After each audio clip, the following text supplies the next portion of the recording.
মুক্তি অর্জনের জন্য নিবেদিত। গানের প্রধান বাদ্যযন্ত্রটি হলো একতারা কিংবা দোতারা, যা গান নাচের মাধ্যমে মানুষের অন্তরের গভীরতা প্রকাশ করে এবং আধ্যাত্মিকতার পথে চালিত করে।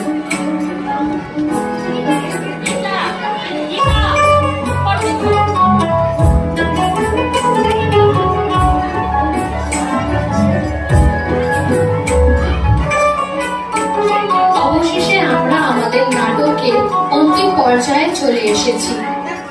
নাটকে আমরা বাংলার বিভিন্ন দিক, সে পাতালিক রান্নাঘর থেকে শুরু করে দুই কৃষক ও তার পত্নীর অক্লান্ত পরিশ্রম চিত্র, কিংবা আলপনার মাধ্যমে লক্ষ্মী পুজোর সেই মনোময় দৃশ্য, বা রবিবারের মধ্য